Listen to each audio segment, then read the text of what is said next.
So humans have made a lot of objects, and some of them have gone really, really fast. Deliberate ones, things like car, the fastest car. Still, the fastest speed in a car, 1997. It was called the Thrust SSC vehicle, which stands for Thrust Supersonic Car. Way cooler as Thrust SSC. What are we going to call it? Thrust. Land speed record, 1,227 kilometres an hour, Mach 1.02. First supersonic ground car. And so far, I think maybe the only. Plane, fastest plane with a pilot, 1967, still. Peter Knight, a pilot, he reached the speed of Mach 6.7. So he actually went 4,500 miles per hour, which is a bunch of kilometres. So Mach 6.7. But the unmanned, fastest unmanned craft, X-43, aka HyperX, Mach 9.6. So 11,000, nearly 12,000 kilometres an hour. They have to launch it from a plane. They drop it. It goes for about 8 seconds, and then it has to stop because it's just too damn fast and it's had enough. So, yeah, nearly 12,000 kilometres an hour. That's pretty impressive. Bullets. Men make bullets, and men, I mean people, make bullets, mostly men because we're jerks. Fastest bullet from a handheld firearm rifle, the .220 Swift, which moves at about 4,500 kilometres an hour. Pretty fucking fast. Let's get into space, because this is where the fun happens. Fastest manned space thing, the Apollo 10 mission, May 1969. It got to the point when they were coming home, as it got towards Earth on the final day, they were moving at roughly nearly 40,000 kilometres an hour. That's pretty quick. And that is a shitload faster than a bullet, which when you see stuff like that, you go, my God. Unmanned, though, the absolute world record for a human object, top speed ever, the Parker Solar Probe. So NASA launched this 2018. It's cruising around the sun. So it did this gravity assist slingshots around Venus to get into an eccentric orbit. It got within about 10 solar radiuses from the sun, so quite close to the sun.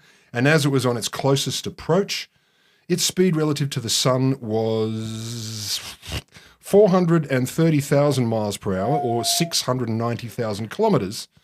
Or for those of you who are obviously thinking in speed of light terms, 0.064% the speed of light.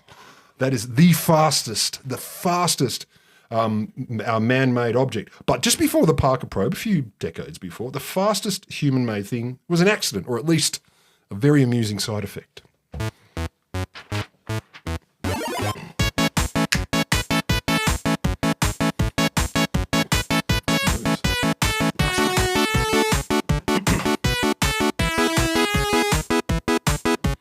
It's time for a little bit of science. Already? Yeah. I'm Will Grant, an Associate Professor of Science Communication at the Australian National University. Wow, that sounds beautiful. I'm Rod Lambert's, credentials. But I've been a science communication dude for about 30 years, and I also have the mind of a teenage boy, which will become quite apparent as this episode unfolds. Well, today, as well as some boys' toys, we've got, I've got for you a cool study. I've got a little be careful what you wish for. I've got there's a measure for that. I'm also going to tell you about, they said in space no one can hear you scream. My God, there are so many reasons in space you would not be able to be heard screaming. Oh. Yeah. That was dumb. AKA most things we talk about. Look, most things we talk about, yes. Look, I think in our defense, a combination of that was a cool study, there's a measure for that, and that was dumb. Maybe just about everything that I like to look at. But hey, do you want to hear a cool study? Yes.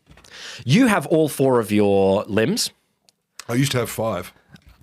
You used to have 5. So I actually am an amputee. You actually do you miss that limb? No. It was an arm in the middle of my head. It was really annoying. Yeah, I have all 4 limbs and I'm fine. Yes. Folk out there who have lost a limb, there's a fascinating scientific thing that happens where they can still feel it. Yes. It's phantom limb syndrome. They can still feel it and they still try to do things with that limb. It's been documented for hundreds of years. And of course, hundreds of years ago, people missed a lot more limbs. Like they were clumsier back then. They were clumsier with their limbs. Yes, there are people now missing limbs, absolutely.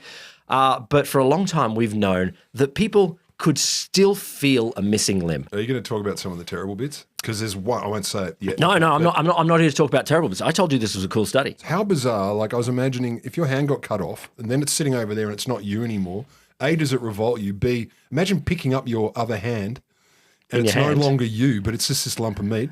That's weird. Yeah, of course. The one that really bothered me with phantom limbs, though, was when they talk about how people can feel the itch.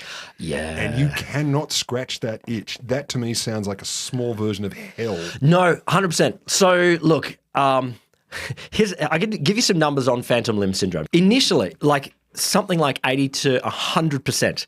And I get when you're getting up to 100% of people who've had an amputation experience will experience phantom limb syndrome. So I don't know how you go 80 to 100 because instantly someone said, not me, Liar. then you go. I don't know that. Yeah. But a lot of people who lose a limb in water, and obviously, and animals get it too. I was watching this great video of a cat. It's like scratching in its litter box. And you can see it's definitely trying to scratch where its limb would be. Cats are stupid, though. They are. A lot of people can feel it and try to do things with that limb. A small percentage then get bad sensations, itching being the bottom of that, but a bunch do get pain from... I would almost take pain over itching. Itching is just one of those insidious things. Yeah. Anyway. The pain can be made worse by stress, anxiety, and weather changes. So, you know, if you had if it's cold, you actually can your phantom limb can feel worse. You're like, oh, I think it's going to rain. The arm I don't have anymore is twinging. So the key scientific question, of course, in phantom limbery is what's going on? Is it a superpower? What's causing it? Oh, and what might we do about it? put the limb back on. Put the limb back on. Yeah, Winter Soldier this. Not often an option. No. But I guess if you did Winter Soldier it, that might be a good solution. Does the Winter Soldier still have He phantom still has, for sure. Bucky has phantom No, limb I bet he syndrome. doesn't. I bet he doesn't because in... Mind control. No. In something I'm going to explain in a second, it might be that having a fully, like an equivalent level limb attached to you might get rid of it. Okay. There's been a couple of theories about what is causing phantom limb syndrome. Aside from the losing of the limb, that's obviously the main cause. Pretty strong hypothesis. That's the main cause. We're confident. Though there is some suggestion that babies born missing limbs can experience phantom limb syndrome as well. So they're wired to have it but don't have it. Wired to have it, never had it, and so they can experience phantom limb syndrome. So that rules out one of the theories I'm just going to tell you. But one theory, and I did like the name of this theory, and I was like, oh, that's great. Yep. One theory is that there's repressed memories in the brain. Like it's a repressed memories sort of theory of the limb. What? You know what? Who's repressing it? I was reading this and going... I woke up and suddenly thought, I used to have two arms. I've repressed memories of my limb. So, yeah, there was this weird explanation where it's like patients reporting painful clenching spasms, and then if they had something that hurt their hand in the past, and then they've repressed the memories of that, and they're in their brain, the limb's gone, and then they get... So that's not my favourite theory, but I like the idea. I'm going to need to see some more data. It's not true. It's not true. Good. But probably the dominant theory for a long time is that when a part of your body is amputated, then the bit of your brain that maps to that part of your body, like so your right hand, left hand, whatever, there's a bit in your brain that does associate with it. Yep. And then the brain reorganizes itself like a neuroplasticity sort of thing. It reorganizes, but it does the job imperfectly. Stupid. And so neighbouring parts take over, and then things go a little bit fuzzy, and so it can't get a complete proper mapping. So it's like mostly aware, but not quite. Yeah. That it's not there anymore. Now, the leading proponents of this theory, like it's a brain change sort of thing as well. Tom Cruise? No, well, Gautam V.S. Ramachandra. He was the first person to develop phantom limb amputations. So not only the amputations, cunning. but then you cut off the phantom limb. So like having an exorcism when it's... Yeah, roughly. Yeah, So, right. so the more technical name is not exorcism, but mirror box therapy, where you imagine, you visualize the limb as much as you can, and then then when you've got it done, you might do an amputation. Years ago we did a story on Mirrorbox, but it focused very much on the horror of the itch. Yeah, I know. Go back and look. Yeah. That one will not make you smile. But there's a new study, and I just wanted to applaud this study because it's just cool, and it just is a great way of. Can you applaud if you've only got one hand? Does it feel like you're clapping? Yeah, you can phantom clap. You can phantom it's the sound of one hand. Sound of one hand clapping is the phantom clap. Yeah. Okay. So the study's just been published in Nature Neuroscience, and came out of the UK, where a bunch of people, not very many people, 3 adult patients, who were preparing to undergo life-saving arm amputations for medical reasons. So they know they're going to have to get their arm cut off for a medical reason. There might be a cancer or a severe problem with the blood supply. And the doctors have said, look, the only solution here is losing the arm. Weird place to be. But great opportunity when you're a researcher. Yeah, as well. Like it's like you're going to have some phantom limb in a second. Do you know why I feel better about losing this arm, Doc? Because it's going to make your research work. Yeah, you're going to get some papers out of this. Science wins. You're going to get some citations. Fantastic. So what the researchers did is they're like, okay, we know you're going to lose your left arm or your right arm or whatever it is.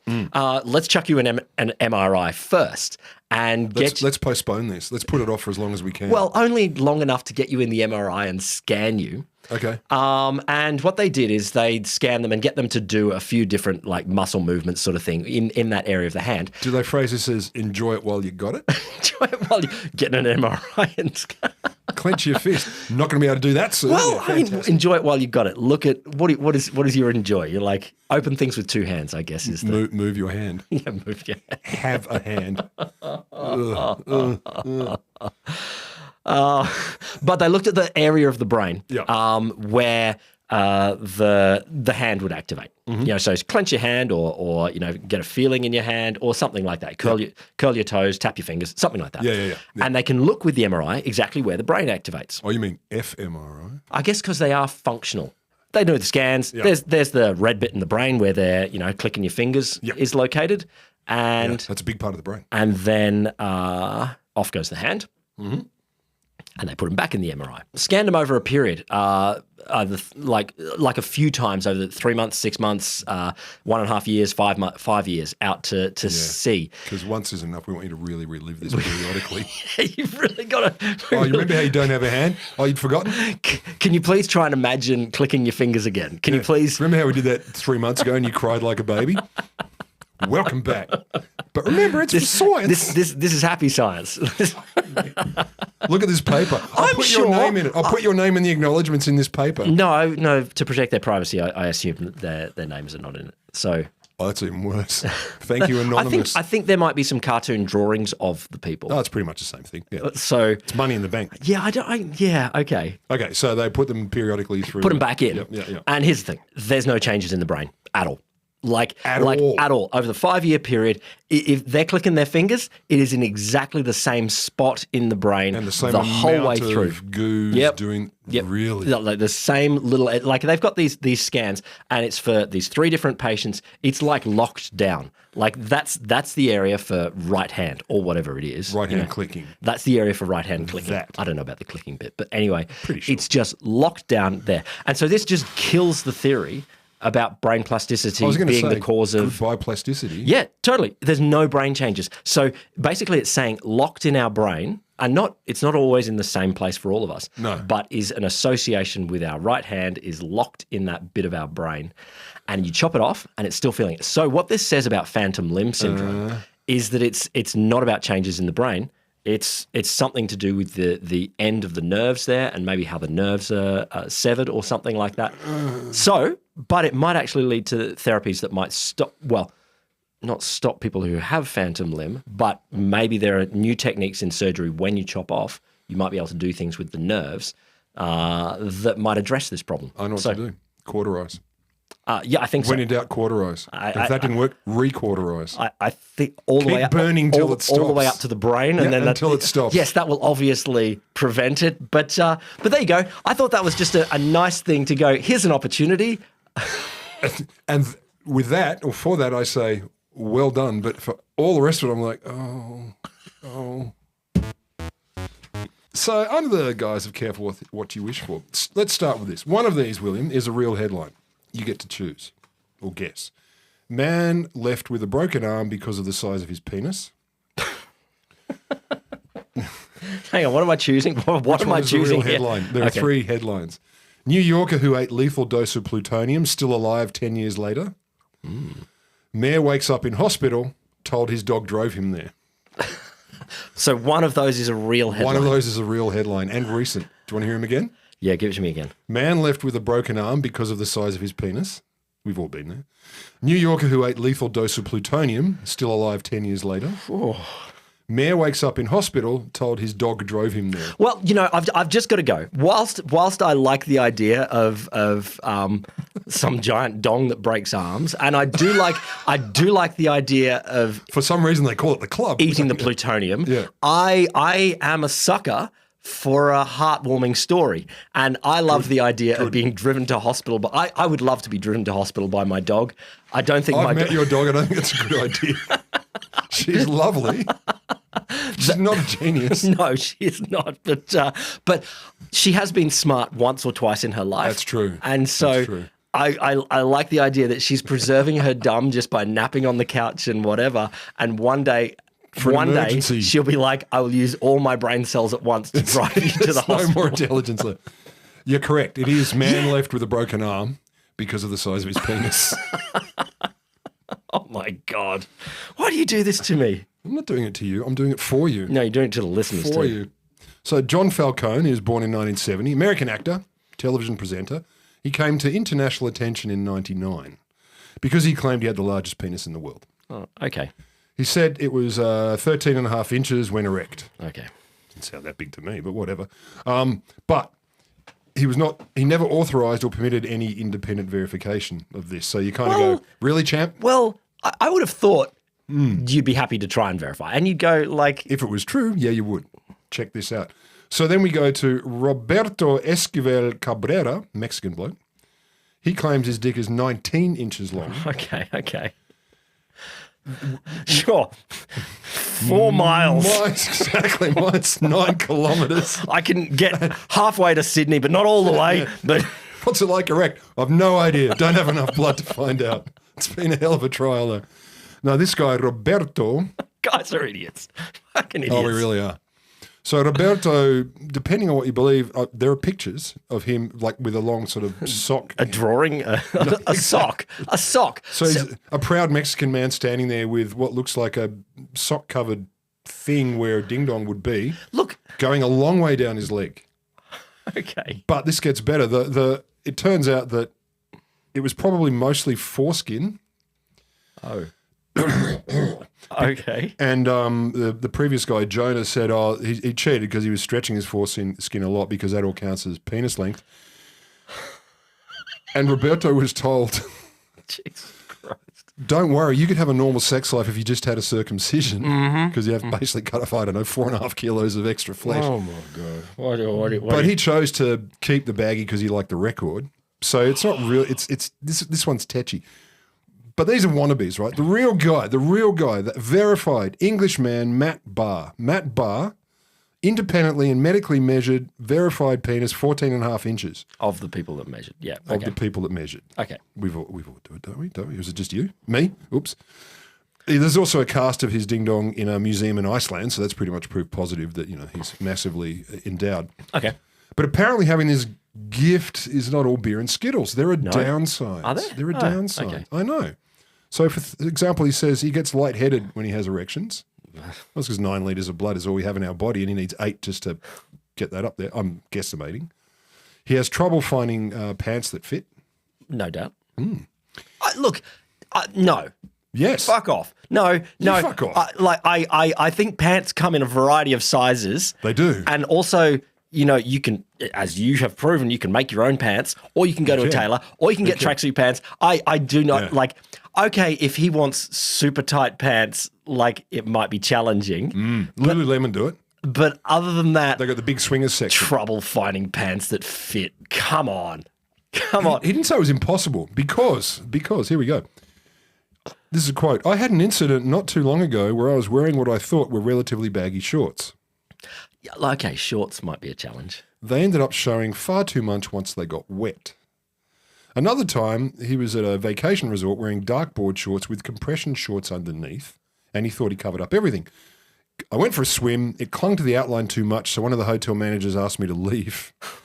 So he said that's good because it made him think more carefully about the kinds of resorts he would choose or to go on holiday. Okay. But the real issue that was reported in the classy broadsheet, and by broadsheet I mean absolute tabloid, and many of them that talked about man left with broken arm because of sight. You're putting us in the tabloid department right now. Very much. So the headlines were all basically versions of that. Mm-hmm. And Matt says, look, it was a very embarrassing accident. One of the issues with being so large, especially in hot water showers, I don't know why that matters, is that it's not exactly easy to see my feet. Jesus. This sounds like a humble brag to me. You know what it's like when your dick's so large you can't see your feet in a shower. To wash your feet. No, just can't see them. Especially, he says, when I move too fast, it can definitely mess with my balance as well. As I was rushing to get ready for work, I didn't see the excess shower gel in the tub. The excess shower gel. Because my penis was the only thing in my eye line. Oh, stop it. This is ridiculous. I slipped on it, causing me to fall out of the tub completely head first and crack my shoulder on the hard floor. I got 2 fractures as a result. I hope he sees his dick. Like take your dick to court. It's trial separation. We're going to live apart. Luckily, I have a 2-bedroom house. But surely he's used to it by whatever period this is. He's like 45 or something. I would feel, unless this was suddenly thrust upon one. Oh my God, what happened? Like an idiot gets a genie and goes, "This is what I want. I want 19 inches." Fair enough. Made a mistake. Fair enough. I think that might be, some sort of comedy porn thing. Like it's like I'm a comedy. There's no question it would have been. Yeah, no question. But I really feel like you grow up with it. You'd be used to the issues. No. He says, I've had close calls or minor falls before, but nothing so severe. So I bought a bath mat. You bought a bath mat? Jesus Christ. Is your dick too big? Get a bath mat. I bought a bath Problem solved. Why did you not have a bath mat before? Well, he hadn't fallen before, not like that. So even though my penis might be in the way of my view, I'm less likely to lose my footing.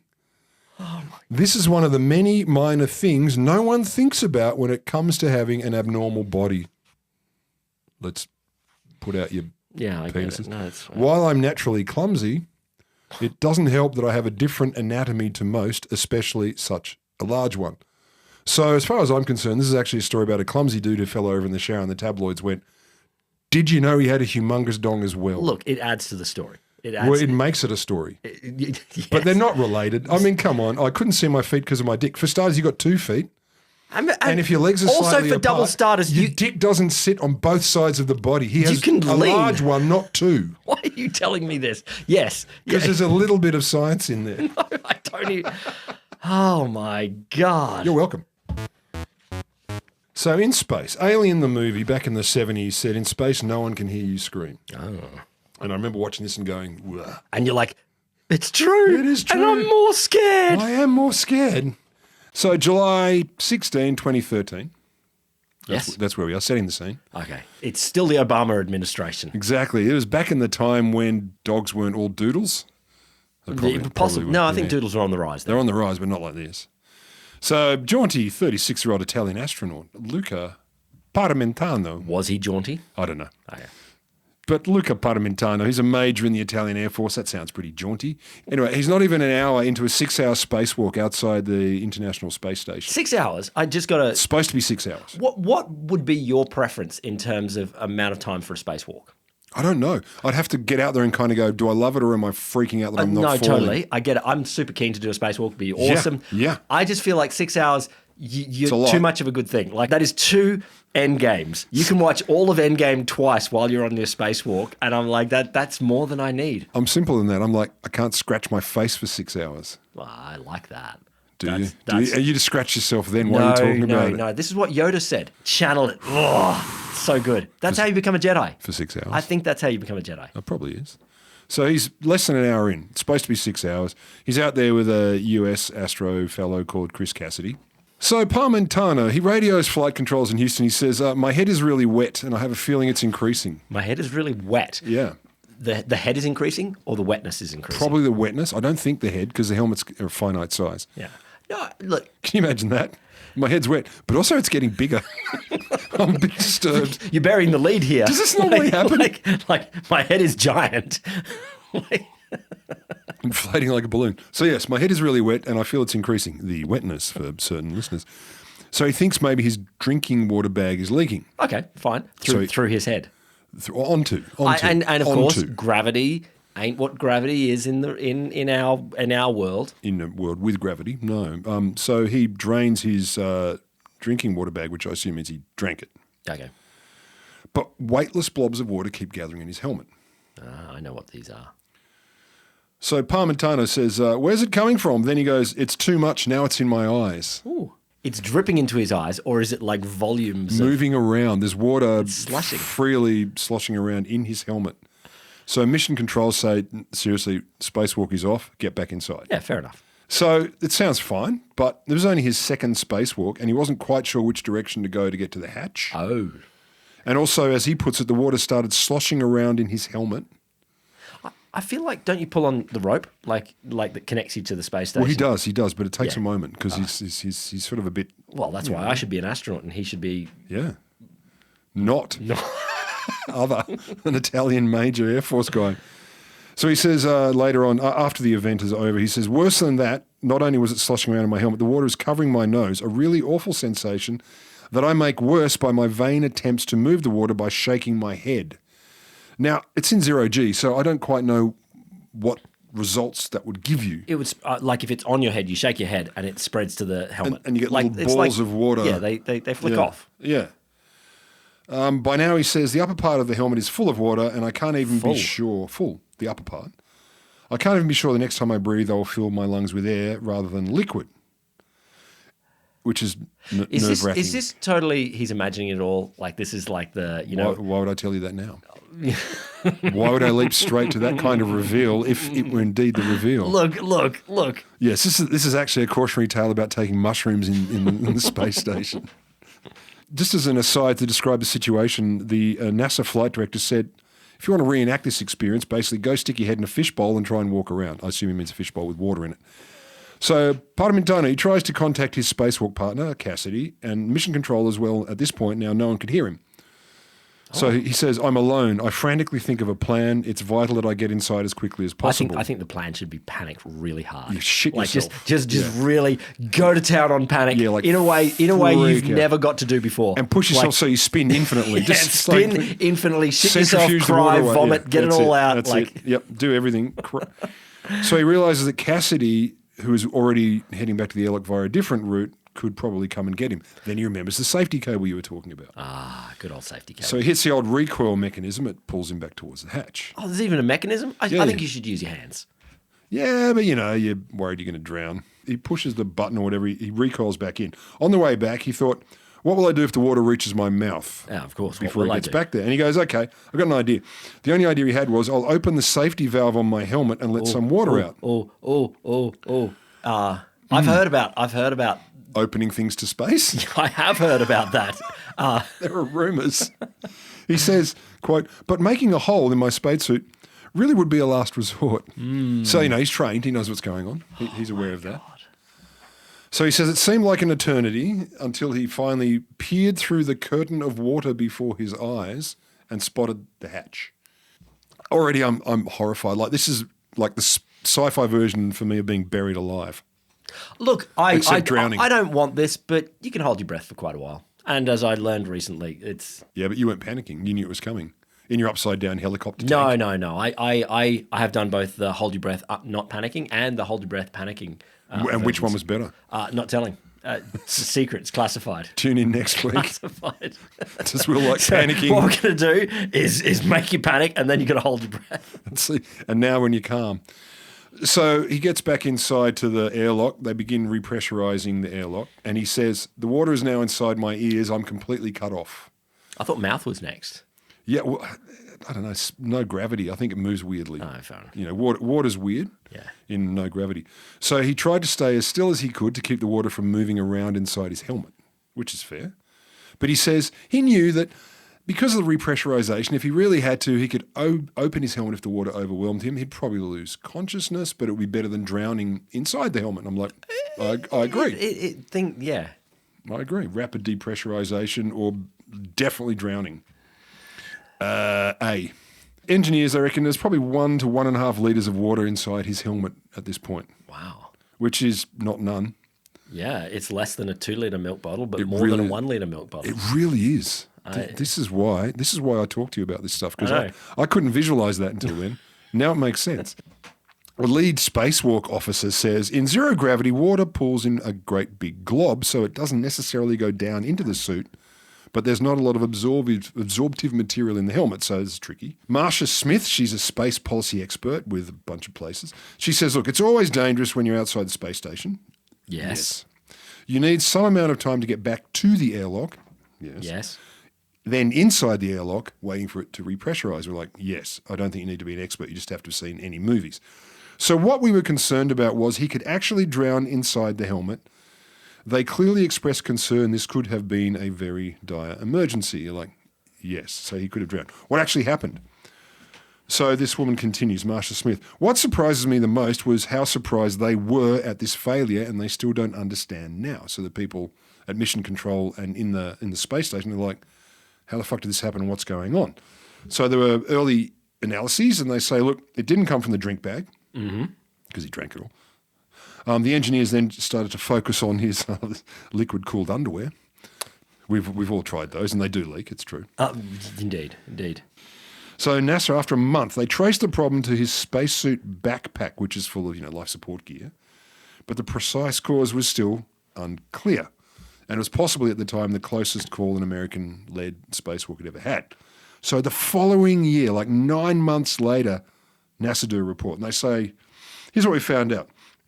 The officials admit they don't know precisely why it happened. So can I just... He got back to the space station. Yep, he got back and he lived all fine. Opened his helmet, but when they opened his helmet... There was some water in it. There was water in it. Okay, Oh, yeah. okay. I needed that confirmation. He was not hallucinatory. I wanted big... There was it was real. So they say they knew the contamination came from a blocked fan pump, but they don't know what caused the blockage.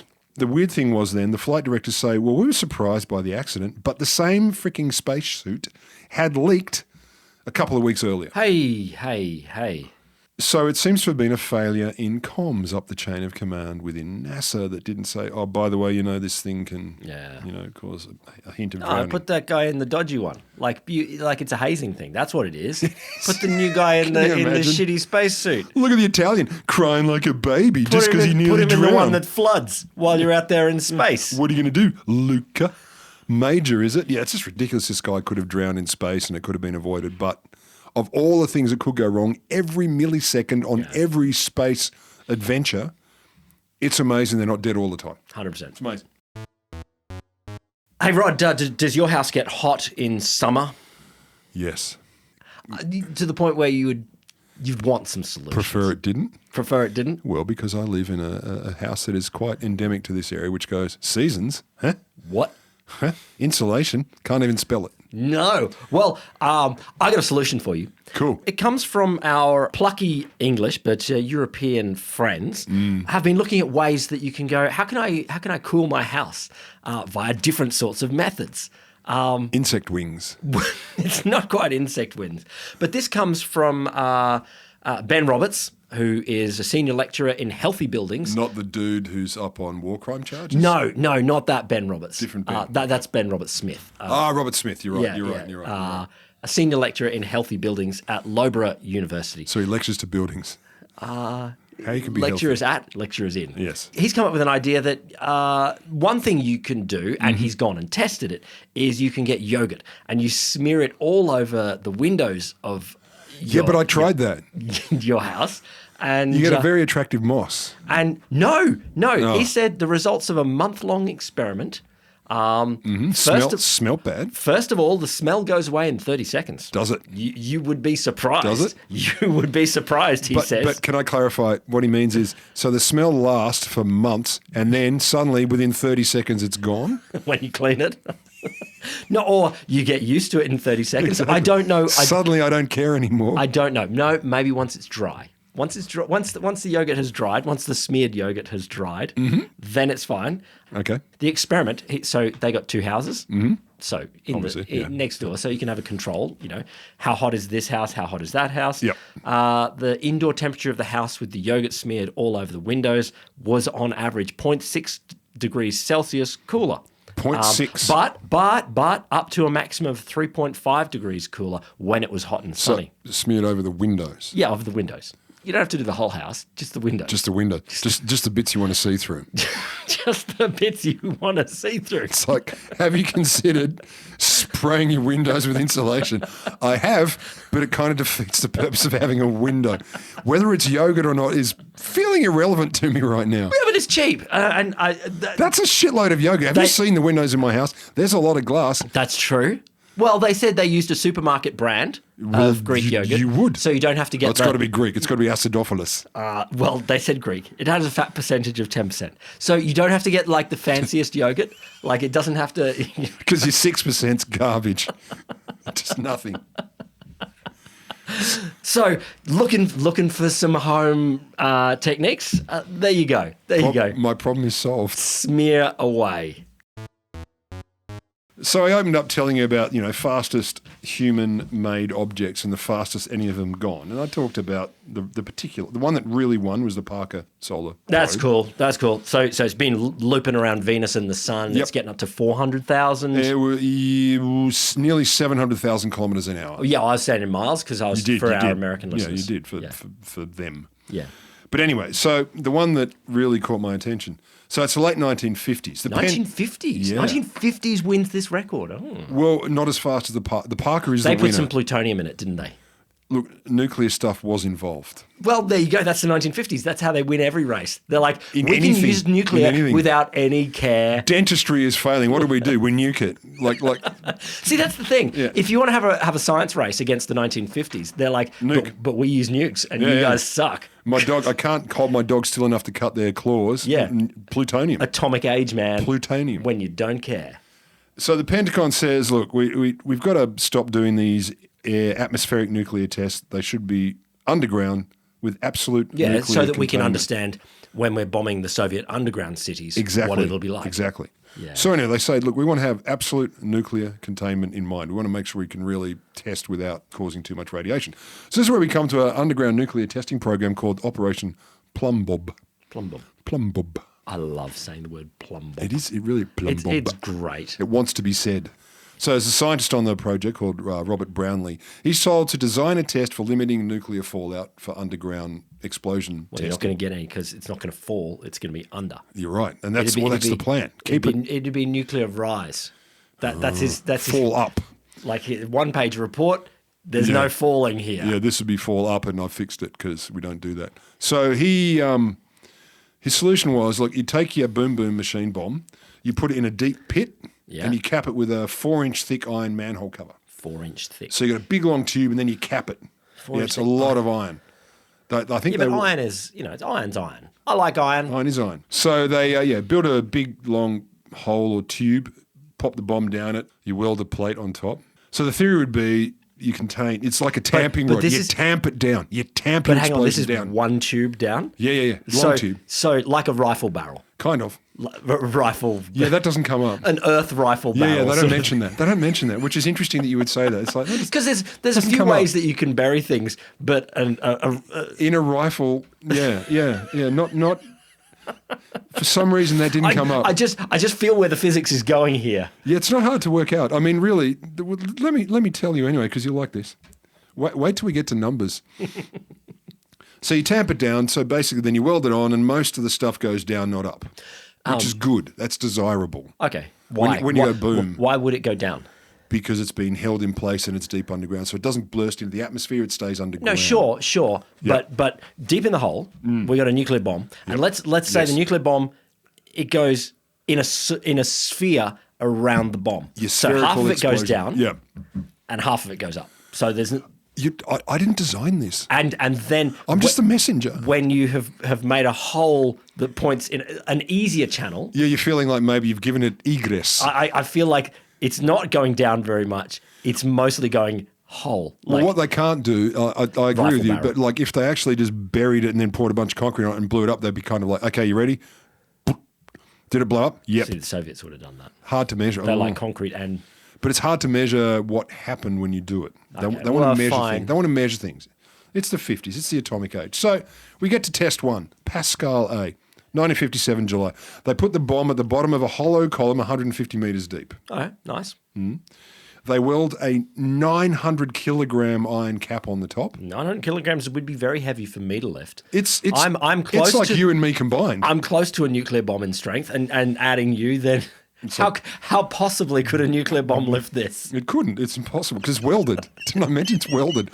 Not any welding. You're arc welding. Yeah, nice. I was going to ask about the technique. Oh, definitely arc welding. I was going to do like the fork welding where you do Of course, yeah. You know, your turnbuckle kind of. Yeah, nice. So within a couple of milliseconds of the bomb's detonation, the cap was jettisoned out. The cap disappears, and basically they describe it as a Roman candle shooting out the top. Nice. Which is pretty cool. That's test one. Nice. Test two is where the fun begins. Pascal B. Why called Pascal? I don't know. Probably after... It's triangles. Like... No, he did the difference engine calculating. He made machine lollies language. and then he made triangles. And that language that I learned in high school. Yeah, all of those. Pascal did all of them. He did. He was a Willy Wonka of mathematicians. So this time, for test two, Brownlee was ordered to calculate the bomb's shockwave inside the underground shaft. What's the shockwave? How fast? How big? So he goes, all right, he also wants to test the velocity of the ejected cap. Good. Because podcast listeners later will be wondering, what could that velocity be? They're going to be happy to hear the result. Good. I'm glad he did the maths. So they got a camera that captures 1 image per millisecond on the cap. That is not fast enough, I suspect. They captured something.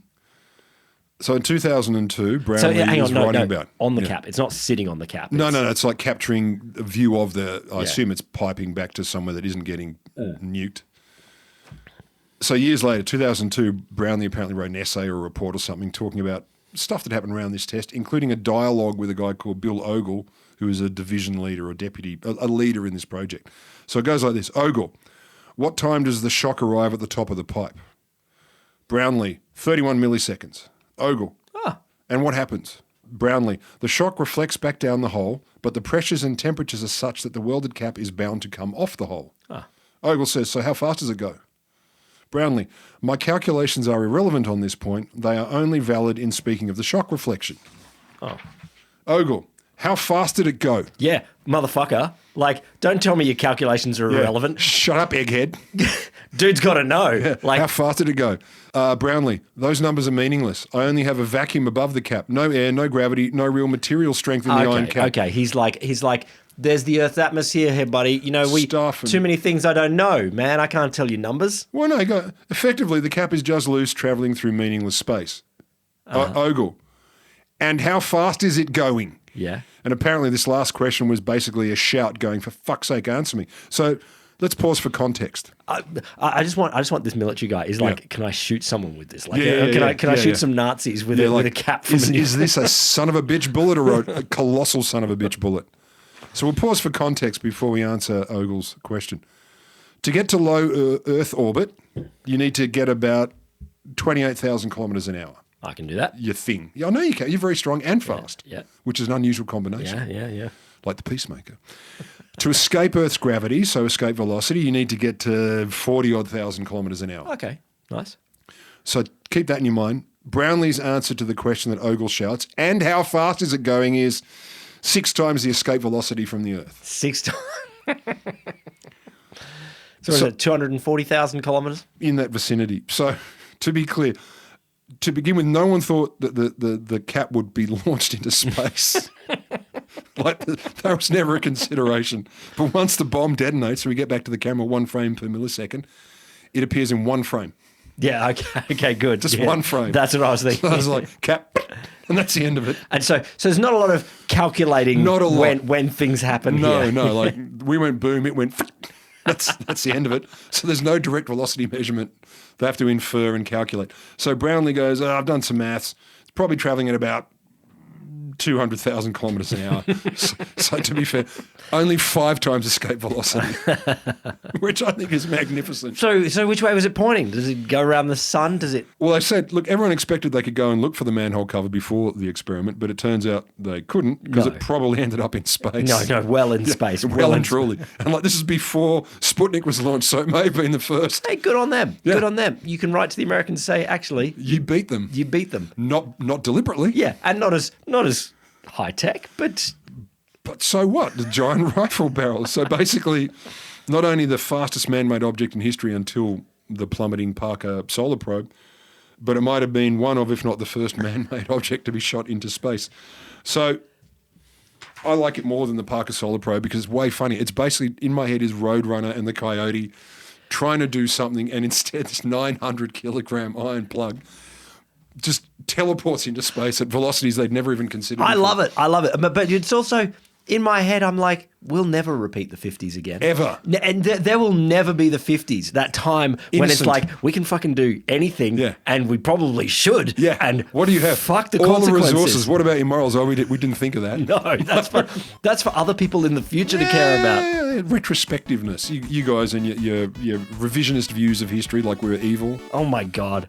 Look, if you have fascinating things that you'd love us to do if we got in a time machine to go back into the 1950s, Or some plutonium. or Today. some plutonium today, let us know. You can shoot it to our email address, which is... A little bit of science at gmail.com. No, it's not. Cheers, a little bit of that's what I meant. science.com.au. .com. That's what I meant. But that's cool. No, Wasn't it's that what I cool. said? It's cool. Whatever. Send it to an email and see if it's us. See if Email it's your us. request to somebody. Also, make We'll sure you get give it. us some reviews and What kind of reviews? 5-star reviews. I want 11. Just 5. I want 11. And also, come and join the Twitch stream. We've had people asking, what was the penis in terms of girth? And we will not tell you, but we will tell them. 2 inches. Oh, damn it. No, it was 19. It was a rectangle. It's like It's like a spherical dick.